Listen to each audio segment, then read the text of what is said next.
I'm launching two things for the fair. The first, which I'm going to read from, is my new collection called The Parts of the Body That Stink. It is about creatureliness and how people are desperate to escape the stench of their own bodies for fear it reminds them that they're going to die. Very cheery. It is in 5 chapters. My last 3 collections have all been sets of long poetry, long, roving, strange poems. And the chapters of this book are nose, pits, feet, anus, and genitae. So, naturally, I thought I'd read some of the first pages from the anus chapter. It begins with a long epigraph by Ernest Becker, which I'm going to read because I like it. Excreting is the curse that threatens madness because it shows man his abject finitude, his physicalness, the likely unreality of his hopes and dreams. But even more immediately, it represents man's utter bafflement at the sheer nonsense of creation. To fashion the sublime miracle of the human face, the mysterium tremendum of radiant feminine beauty, the veritable goddesses that beautiful women are, to bring this out of nothing, out of the void, and make it shine in noonday, to take such a miracle and put miracles again within it, deep in the mystery of eyes that peer out, the eye that gave even the dry Darwin a chill, to do all this and to combine it with an anus that shits. It's too much. Nature mocks us and poets live in torture. Finally, perv dreams. That's good. You're still in the stage where it is in dreams and reality. Appearance in a mirror. One day you got it out and waved it about.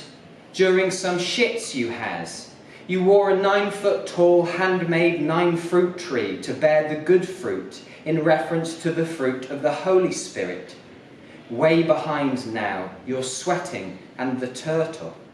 And you say, let's maths, times 3, times 6, times 9, and curl the burl and run.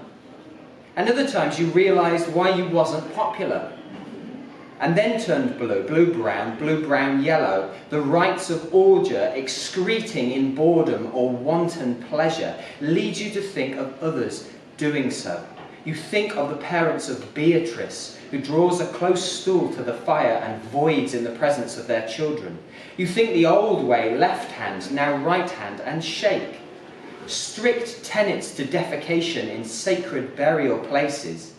Nothing is less mysterious than the solution of a mystery. You think the problem with the illness is that it shouldn't exist and is by nature not fair, and then think, am I ill or observing? All the same, you refuse to acknowledge it is real because it is not fair.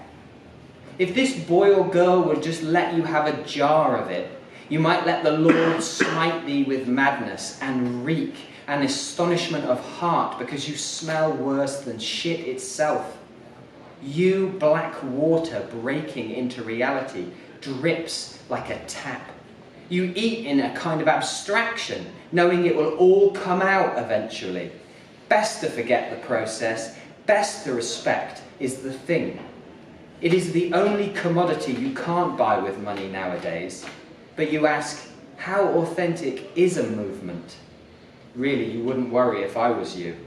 Dropped from a helicopter, like the scenes in Scarface, is a metaphor for defecation. The seal tumbles and hits the water like it meant to hurt it. You start to make sculptures with your own feces because you can't always get your hands on other people's. You say you're going to regret saying that and begin to smell the dump in a sink. I mean, you look really sick. You went to that toilet deliberately. You go so often, it's become a passion project. It just was said, and you just want to say, you were just as much a part of it as everyone else. You smell irons in the air. You won't close the toilet seat. You love Snoopy for his dog nose. You got an award, well, a commendation. You imagine if they stabbed, and a comedian saying, falling back to sleep once you're awoken is the same as trying to push shit back into your arsehole. In a way, you think. Move, leave, pay, check. You buy a special key on Amazon again. You think it might be because of what you're eating, which comes from you and is your fault after all. You get too obsessed with cycling and circles and eternal recurrence. It's like life Play-Doh. You touch your tongue. Your head injury has odour. It keeps you sleeping. You take pills called Magadan. You sleep on someone else's bed. You smell the memory foam through the coverlet. You sleep's beaten and insufferable, yet you suffer. You sniff their arse and it hasn't wiped. You do worse. Does the memory foam remember that? Yes, you accidentally crap in your pants and think, fine, it won't be the last time.